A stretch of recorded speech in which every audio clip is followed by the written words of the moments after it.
Good evening. At Hyde Park tonight, we discuss the role of civil society in building and strengthening a democracy. What role should civil society play in shaping the political landscape of a country? And tonight we have got here in our studios, we've invited a prominent public activist, a lawyer, and he's also the national convener for Rata Surekemu. Good evening and a warm welcome, Mr. Chrishmal Warnasuriya. Good evening, India. Very good to be with you. Thank you for inviting me. Thank you for being here. I think before we talk more about the country's situation, I'd like to ask you about your background, civil society activist. I think you've been in England, you've been on an IVLP program sponsored by the State Department of the United States, and here you're in Sri Lanka. How do you fall into the civil society category? You've been a lawyer, but how come you've come back to Sri Lanka? Indeewari, Aristotle says, go back to Greek, the nation states, start of democracy. They say most of us are political animals, that politics is in us, and which is why you see across from the days of direct democracy in the old Athens part of the nation states, where democracy, they say, started, where everyone got directly involved in democratic process, which was called direct democracy, or Riju Prajatantra, direct, and which overall gave time over the fluxion of time, which became representative democracy or Niyojita, which is why now we pay some fellows some salaries to go and do the job for us. So, from that old concept, I think all of us are political animals. Even Sri Lanka, if you look at near the tap, near the boutique, near the coffee shop, everyone talks politics. It appears that there is much more profound statement that happened there near the coffee shop as to how the country should be remade than in actual houses of legislature. So, in that sense, I suppose I'm a political animal.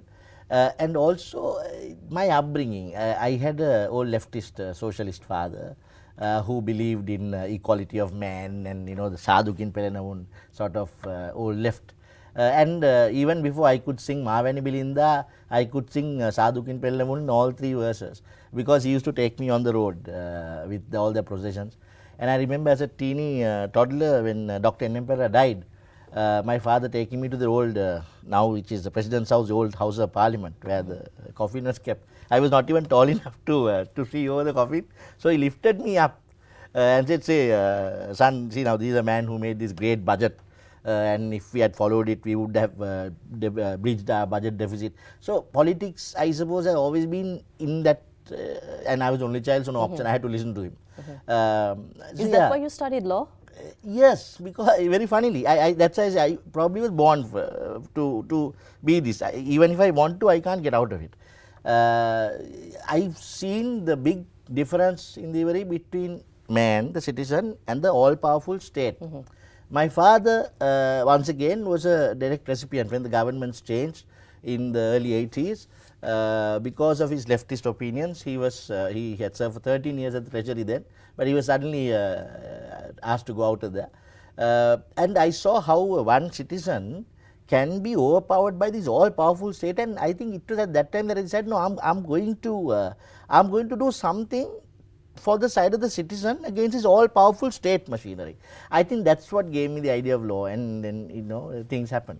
But you study law, and then practicing there in England, you returned to Sri Lanka. Yeah, I studied law here first, and then I also went to university and law college, and then subsequently I went for my postgraduate studies to London.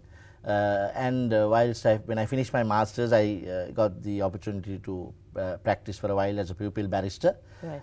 And I was at the end of my non-practicing pupillage as a barrister when I was led to come back to Sri Lanka. Once again, people ask me why, still my wife asks me why. 2007, the war was not over. Right. We had got a little flat there, and our child was about to be born. But there was a little do you have the time to say it? Yes, go ahead. We'd love to hear. There was a small note from a gentleman, once again, who worked at the then Treasury with my father, who had written to me about a paper article that appeared with regard to one of my awards. And he said, so when are you coming back? And I said, no, uncle, I've decided I'm not coming back. We've made a life for us here. And this country is, not going anywhere. The war is never going to end. and look at the corruption, and then he wrote back one-liner, and he said, but then Puta, isn't that where your challenge lies? In that very garbage, the smell and the dirt that you describe as our country, isn't that where your challenge lies, to come back with all you learnt and come and change it? And that sort of struck a note with me, and hey presto, we were packing up and coming back. Do you in fact bring forth Western thinking? Not Western thinking. I bring back ideals of democracy, ideals of governance, ideals of state power, the difference between superhuman states and super powerful states and a very unassuming citizen. I want to get our citizen to where they assert their rights as citizens and say we are part of a republic. That I am a citizen of a republic, and that is where I call how my country runs. Not where I run behind some politician from birth to death, where when you are born, a small fellow is born, you want the politician to come and give a name. When the fellow has to go to school, the politician has to put the fellow to a school. When the young man wants a job, you have to run after a politician to give him a job. When the fellow gets married, you want the politician to come and sign the register. I'm sorry if I went out of your mandate. And also when you die, you want the politician to come and give a speech also.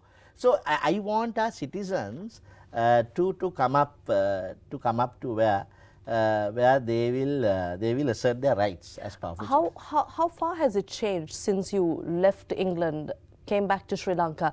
Now you said you wanted to see the country going somewhere, anywhere. Don't you want the country? That's what you were told as a little boy.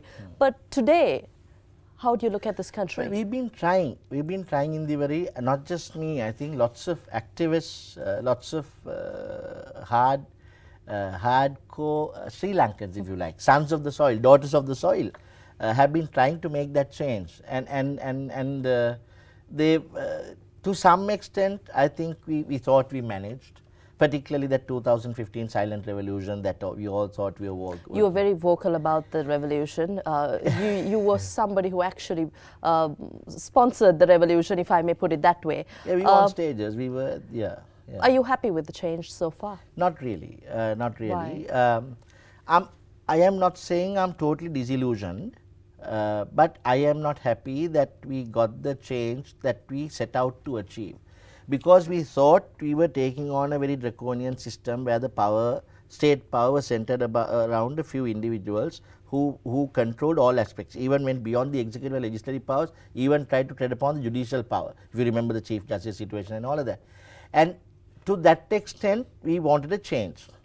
But now it appears, of course, the independence of the judiciary, I think, has been asserted to some extent, and I am happy about that. But particularly where legislative and executive power is concerned, the three organs of government, I think we have just changed from one era to another, but the power continues to be centered around, well, let me put it this, I have said this before, from a clan in the south to a royal clan in Colombo, but it's still a few people running it. So to that extent, I'm not happy. I want this state authorities and state public office to be as much as possible dispersed. So what changes should we need now going forward? I mean, this is what you wanted, you together with other civil society stakeholders. But today, you say this is probably not what you wanted. It is not going as you expected. No, you see, you can't blame the people also, because in 2015 January, or start up to it from say October, November 2014, we were talking to the people, and their people also saw a massive concentration of state power, and they also saw particularly threats to democracy, journalists, media personnel, the freedom of speech. It was only a few people who were perhaps brave enough to come out and speak. Lots of people didn't speak because they were afraid. I mean, we all know of what that history was. So to that extent, people didn't have anything to compare with. So in 2015 January, when the people made the silent revolution, people did not have anything to compare with, so they thought they were making a change. But now people look back at before 2015 and what it is now in 2018, and that's the mandate you had in February 2018. You follow?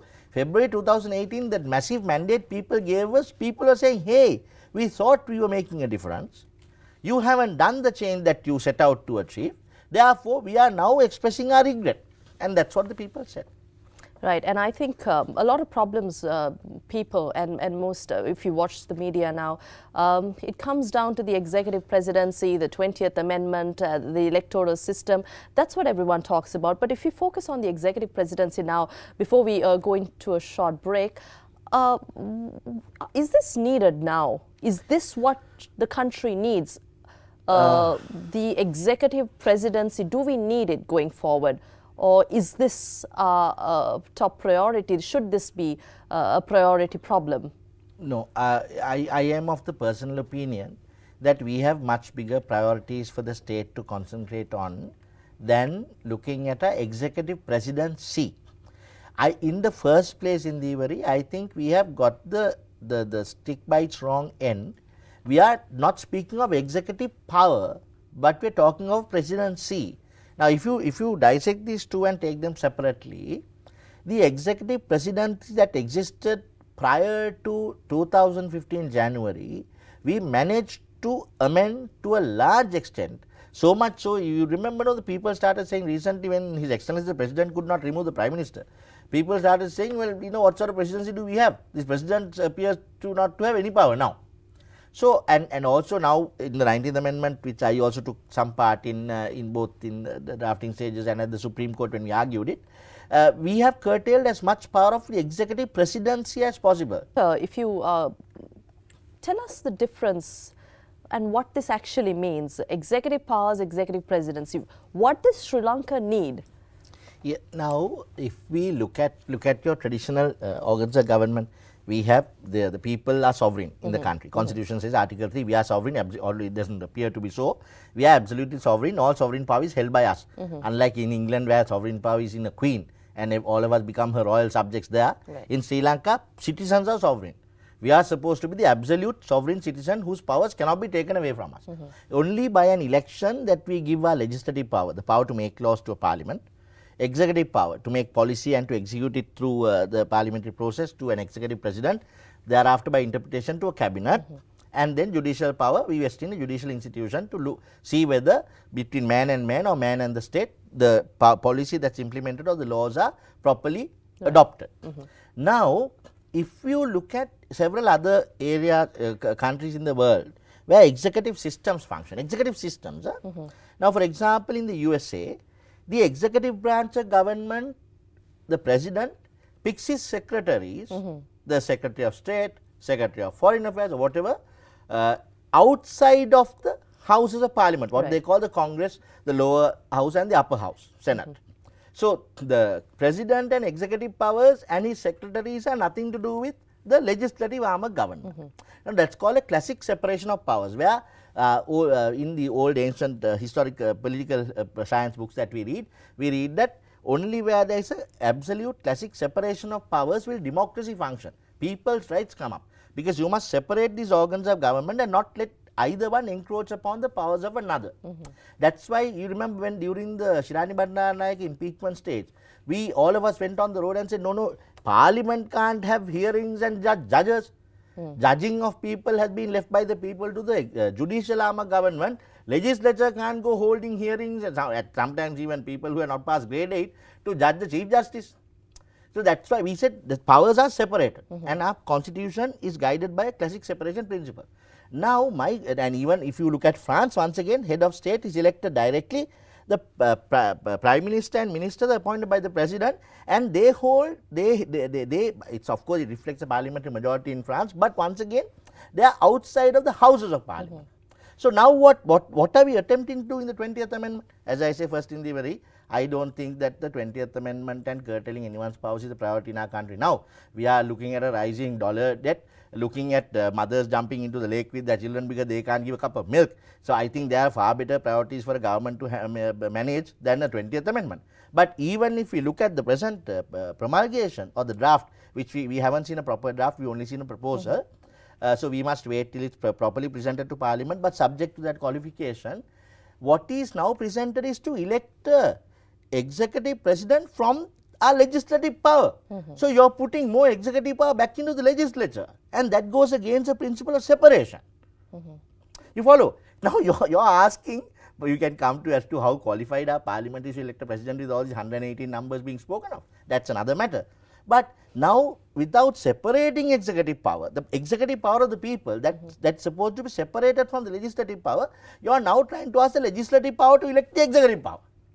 So what you mean is we need to have the executive presidency outside of, if you and really separate. want to separate executive, I'm not talking executive presidents. As I said, Executive powers executive separate. president, we have curtailed powers as much as possible under the 19th Amendment. I don't think this president is as powerful as we had before. But if you want to take executive powers, such as ministers and all that outside parliament, let's do that. Because now we have this very funny system where our executive, the ministers are selected from the legislature. So we have given legislative power of the people to a legislature, and that's why we have this whole problem of a president trying to run ministers, because the ministers are also parliamentarians. Right. If you want to take executive power out of the legislature, let's do that. Let's talk of a system that does that, not give more concentration of executive power also into parliament.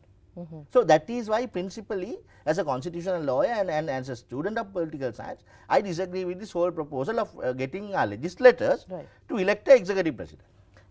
How do we go about this? Well, we have to have a dialogue. Obviously, some people whose thought process. But we did have long but that debates and dialogues. That never came. I also went and took part in several conferences. I think at your station I discussed the proposed constitutional amendments. At several other stations, we wasted our valuable time, discussed that whole interim report. Remember, there were 6 interim reports. There was another interim report about constitutional amendment. Where is that now? All of us it appears we have wasted our time over 3 years. Where is that amendment that they proposed? Again, going back to the question about executive presidency, I think our viewers want to know whether, as per your opinion, do we need executive presidency? Yes, I am fully behind an executive president that is answerable to courts, as we have done now under the 19th Amendment. This president can be brought to court. Right. So the earlier provisions that we couldn't bring a president to court is not there anymore. This president, under certain given circumstances, can be hauled up before the Supreme Court and asked to answer. Why did you do this? So now we have a president answerable to court, and we have a president answerable to parliament, because there is impeachment process. If a president is not fit to hold office in terms of the law, the parliament can impeach him. Those are the checks and balances of a system. And now after the 19th Amendment, I said this example before, no, even the removal of the Honorable Prime Minister was questioned recently. Of course, in my opinion, there are there are provisions under which a Prime Minister can be removed. But for whatever reason, His Excellency the President did not wish to go through those provisions. I do not know why. But my opinion, which I have expressed in your station and several other stations, is there are still provisions even after the 19th Amendment. Of course, things have changed from the 18th to 19th. It's not as clear anymore. The president still has the president still, in certain given lives, such as when the cabinet has to be completely dissolved, or where a statement of government policy fails, or where a no confidence motion is accepted and passed, then the entire cabinet goes, and together with the baby, the water, the baby goes. With the cabinet, the prime minister goes, and then the president has to appoint a new one. So there are instances under which the president can remove prime minister. Now that didn't happen. But what I'm trying to say is, even those questions by His Excellency the President as to whether I can do it.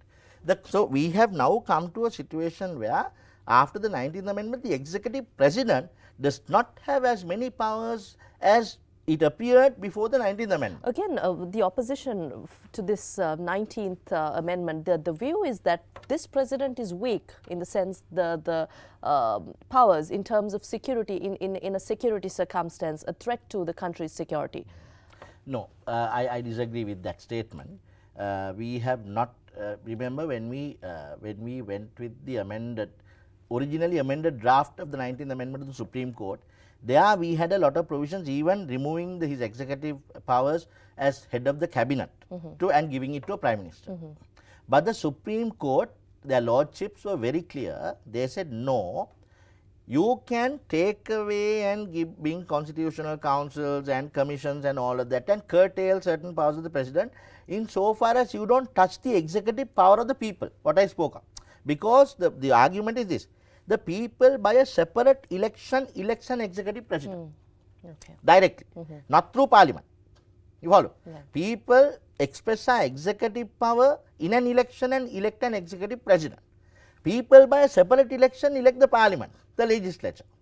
Now, the lordship said, you can therefore give some of those powers that the people have given an executive president to some people that you have picked from parliament.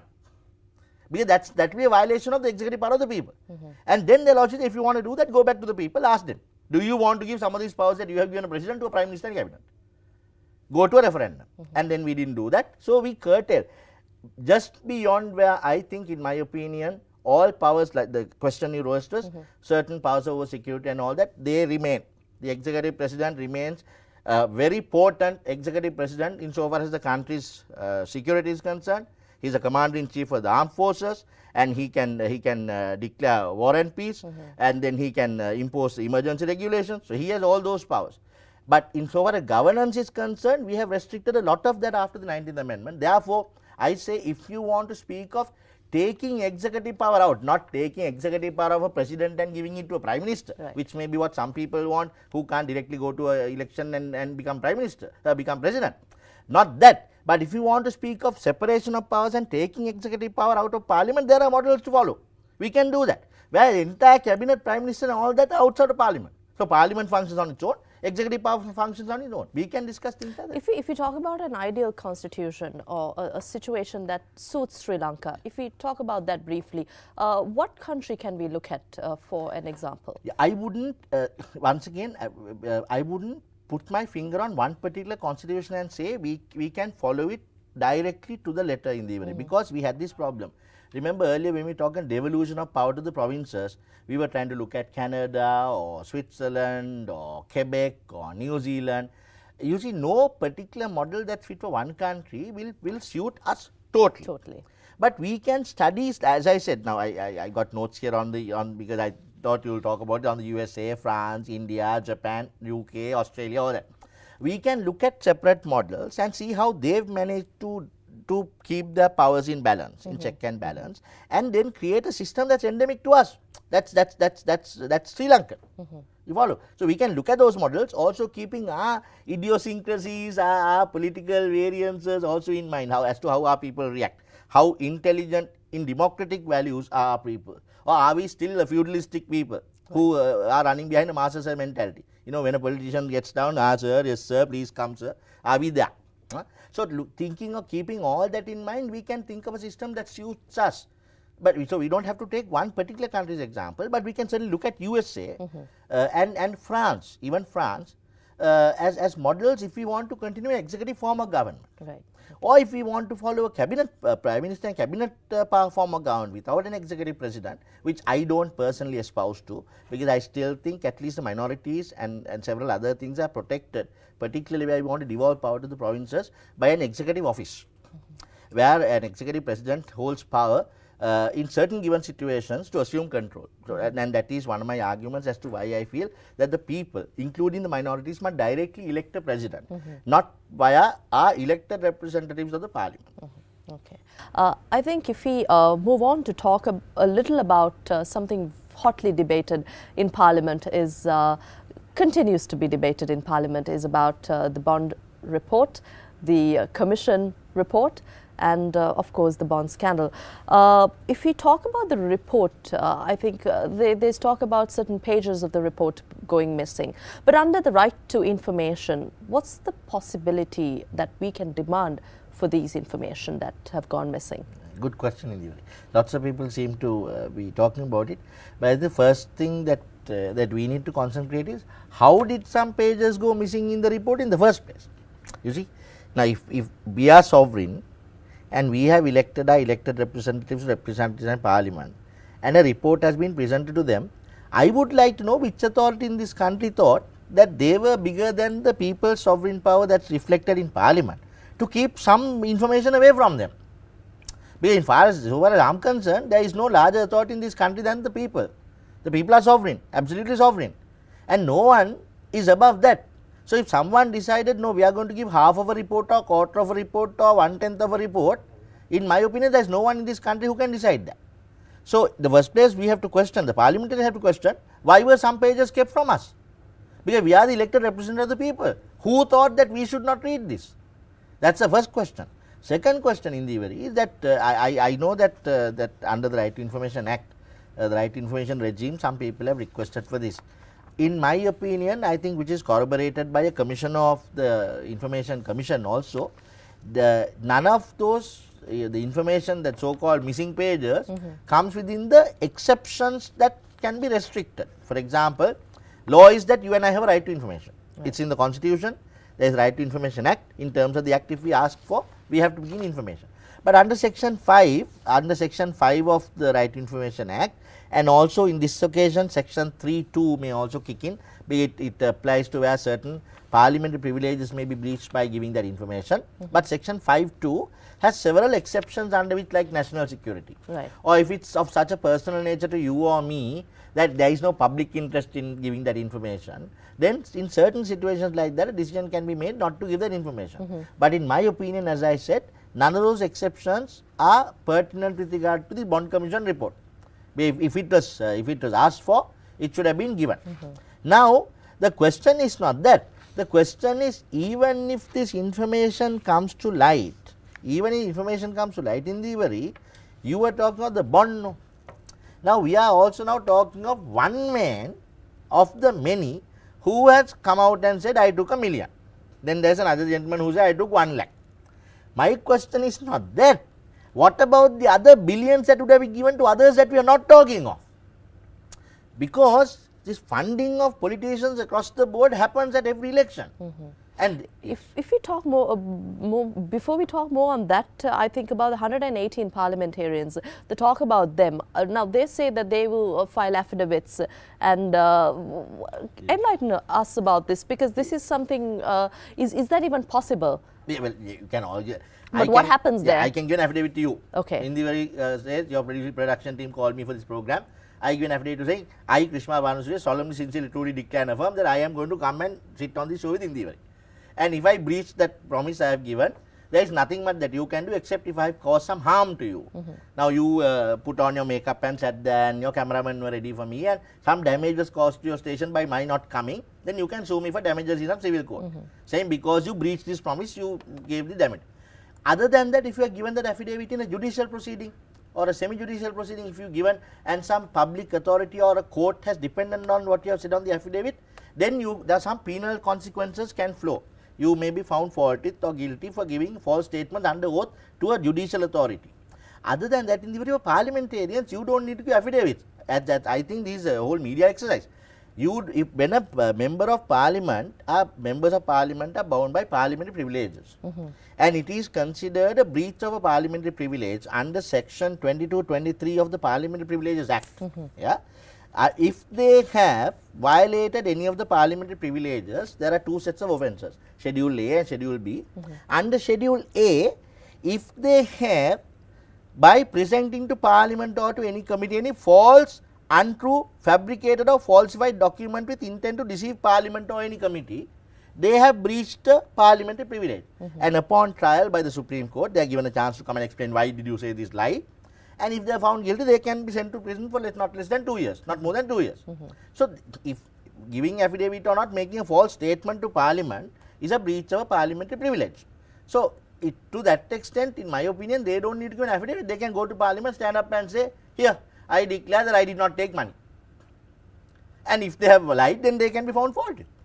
Right. And talking about funding politicians, corporates and individuals funding politicians, is it even possible? I mean, how does it happen elsewhere? But now this entire issue is about funding politicians.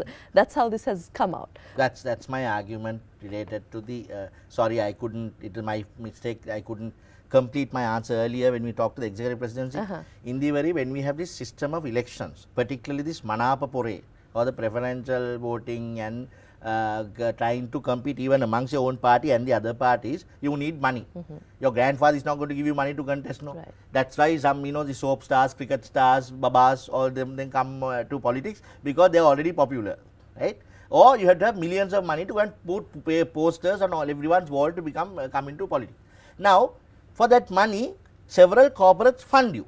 That doesn't only happen in Sri Lanka, all over the world it happens. You need money for politics, and unless your grandfather has the millions that some minister has said, you have to find money and people fund you. And in Sri Lanka, I know, I was also part of this political process for a little while, my name was on a national list. So, all these people give money to across the board to all parties, right? So that one day if they get into some political office, they can call on favours. Now, in the rest of the world or some parts of the world, for example, in the US, I look at the US because I've gone there, I've seen how it happens. There is a separate department in the Attorney General's department that follows on party funding and transparency and accountability of party funding. How did the funds come? If you say you disperse, say, so much of amount to putting up posters or your transport during the campaign, what happened to this amount of money? All of that, the politicians are liable to the party and they are liable under law. They can't cheat on it. Right? So, party funding has to be regulated. In the 21st century, we can't expect everyone who comes into politics to put their own money and come into politics. Definitely, there is going to be funding by corporates, and that happens across the board, it happens. But we have to regulate it, make it accountable so that the country knows where the black money, millions are coming, who's paying whom, how much of money are these fellows actually taking, are they actually using it for their campaign or to buy their wife a Land Cruiser or something, and those things have to be accounted for. So, that is how you regulate funding to elections. Right. And I think the question about Arjun Mahendran, Mr. Bond. Singapore has informed, of course, that he is there. What is the legal process to bringing him to Sri Lanka? Because it has taken longer than people expected to bring Mahendran down. But is this generally how it happens, or? Well, if we had an extradition treaty with Singapore, I am sure it would have been much more easier. It appears, I am subject to correction, but I've heard it said in Parliament on your news and others last night, the Honourable Prime Minister making a statement that because Interpol red warrants did not apply to Singapore, perhaps Singapore had not ratified that particular treaty, therefore Singapore was not going to honour that red notice that had been issued to send Mahendran back to Sri Lanka. Now the question is, therefore, what sort of arrangement do we have in with Singapore as a state, state between state? Do we have an arrangement for extradition treaty with Singapore as we have with several other countries? Perhaps the Foreign Ministry will have to look into it. And what are those regulations? Now remember the parallel, if not the exact parallel, remember when they said they were going to look for Dubai monies? And then we went with the note from His Excellency the President to the Sheikh saying, can you please give all the information from a bank? And Dubai said, no, you can't bring notes and ask for information like that. That man has to be found guilty, or at least some proceedings should have commenced in your country first. Then that court report must be produced in the Dubai court. And then Dubai court must then say, well, this information is needed against so and so in a Sri Lankan criminal proceeding. Then they will issue it. You can't just go with a note and ask for information. A country like Dubai, which has capital investments from all over the world, is not going to give information just because someone who looked good went and asked for the information. You follow? There is a law to be followed. So now authorities who are supposed, we are paying our tax monies to do this, should look into our extradition agreements with Singapore and see under what provisions of law can we have Mahendran extradited.